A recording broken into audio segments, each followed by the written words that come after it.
আসসালামু আলাইকুম, আমি কানিজ ফাতেমা অর্দে এবং আমাদের এই কিউআর কোডে তোমরা দেখতে পাবে সৃজনশীল প্রশ্ন 4। আমরা দেখি আমাদের প্রথম প্রশ্নে কি বলা হয়েছে। ঠিক আছে, আমরা জানি এটা একটা বসু কবিতা সৃজনশীল প্রশ্ন। বলা হয়েছে বৈশাখী বাতাস কিসের ঝাঁক ভেঙে দেয়। আমরা জানি বুনো হাঁসের ঝাঁক ভেঙে দেয়। তাহলে দেখো বৈশাখী বাতাস বুনো হাঁসের ঝাঁক ভেঙে যায়। কবি কেন রাজা সোলেমানের কথা বলেছেন। আমরা দেখেছি কবিতায় কবি সুবিচারের প্রসঙ্গে রাজা সোলেমানের কথা বলেছেন। রাজা সোলেমান কি করতেন? সোলেমান ডেভিডের পুত্র এবং ইসরায়েলের তৃতীয় রাজা। তিনি ছিলেন বীর ও দক্ষ যোদ্ধা। তার বাহন ছিল বাতাস। তিনি বাতাসের মাধ্যমে বাতাসের উপর চড়ে চলাফেরা করতেন। তিনি দক্ষ সুশাসক ছিলেন। তিনি তলোয়ার দিয়ে অত্যাচারীর মাথা কেটে ফেলতেন। অহমিকা দিয়ে তৈরি যে অট্টলিকা সেটা গুড়িয়ে দিতেন। কবি অহমিকাদের বুঝেছে অহংকার দিয়ে। ঠিক আছে, কবি বৈশাখী বাতাসকে রাজা সোলেমানের কথা বলে তার মতো ধনী দরিদ্রের প্রতি সুবিচারের আহ্বান করেছেন। অর্থাৎ বাতাসকে বলেছেন কি, যেহেতু বাতাসেই রাজা সোলেমান যাতায়াত করতেন, তো এই জন্য বলেছে বাতাসকে তার মতোই সুবিচার করতে, ধনী দরিদ্রের কোনো বৈষম্য না করতে। ঠিক আছে, এরপর দেখো তিনি বলা আছে উদ্দীপকের সঙ্গে বসের কবিতার সাদৃশ্য কোথায় আলোচনা করো। চলো আমরা একটু উদ্দীপকটা দেখে আসি। হে বৈরাগী করো শান্তি পাঠ, ছাড়ো ডাক, হে রুদ্র বৈশাখী, ভাঙিয়া মধ্যাগ্ন তন্দ্রা জাগি উঠি বাহিরির দ্বারে, চেয়ে রব প্রাণী শূন্য দগ্ধ তীর্ণ দিগন্তের পারে নিস্তব্ধ নির্বাক। এখানে আর কি বলা হয়েছে, শান্তি সব কিছু ধুয়ে ফেলে শান্তি নিয়ে আসতে। ঠিক আছে, দেখো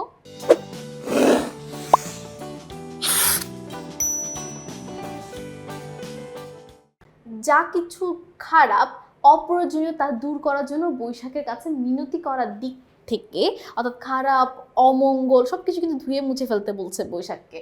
তাহলে করার দিকে এই ঝড়কে, বৈশাখী ঝড়কে রিকোয়েস্ট করছে। তাহলে দিক থেকে উদ্দীপকের সঙ্গে বসের কবিতার সাদৃশ্য রয়েছে।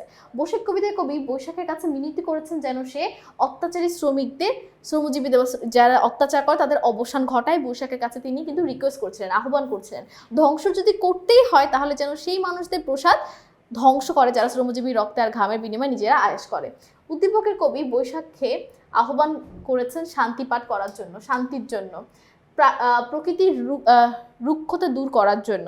বৈশাখ তার মেঘ দিয়ে যেন সবকিছু ধুয়ে মুছে ফেলে সেই কথা বলছিলেন, তাই না? তাহলে বৈশাখ কবিতায় কবি বৈশাখকেও আহ্বান করছিলেন, ঠিক একইভাবে এই উদ্দীপকেও আহ্বান করছেন।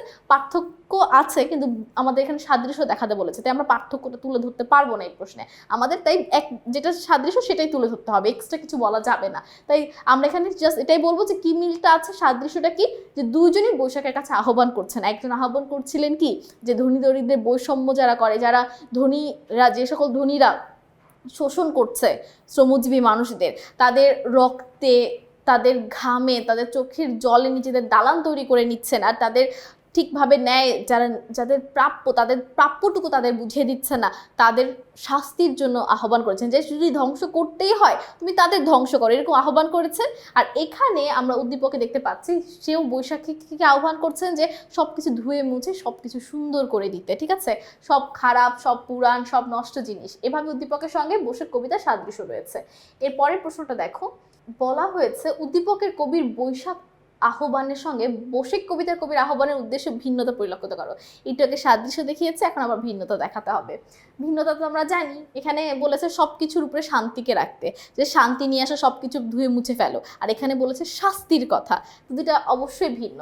কবির বৈশাখে আহ্বানের উদ্দেশ্য ছিল অত্যাচারীর অবসান, তাই উদ্দীপকের কবির বৈশাখ আহ্বানের সঙ্গে বৈশাখ কবিতার কবির আহ্বানের উদ্দেশ্যের ভিন্নতা পরিলক্ষিত, যা উক্তিটি যথার্থ।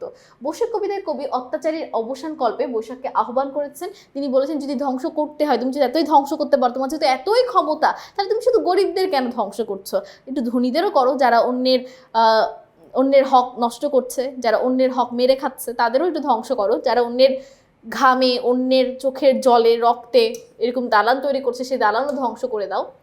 আর উদ্দীপকে কবি কি বলেছেন, বৈশাখকে আহ্বান করেছেন পুরনো যা যা আছে, শুষ্ক যা আছে, রুক্ষতা যা আছে সব কিছু ধুয়ে মুছে ফেলতে, সব দুঃখ বেদনা ব্যথা ভুলে শান্তি পাঠ করতে। সেখানে বৈশাখের তীব্রতা, মানুষের জেগে ওঠার আহ্বান রয়েছে, এখানে মানুষকে জেগে ওঠার আহ্বানের বলা হয়েছে।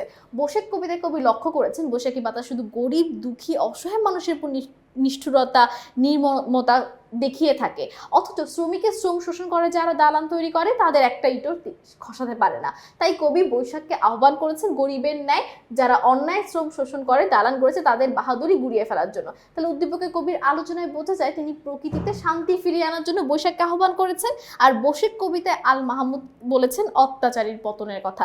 তাই এই বিবেচনায় উক্তিটি যথার্থ। সকলকে অসংখ্য ধন্যবাদ আমাদের সাথে এই পর্বটি করার জন্য। পরবর্তী টাইপে আমন্ত্রণ রইল। আসসালামু আলাইকুম, আল্লাহ হাফেজ।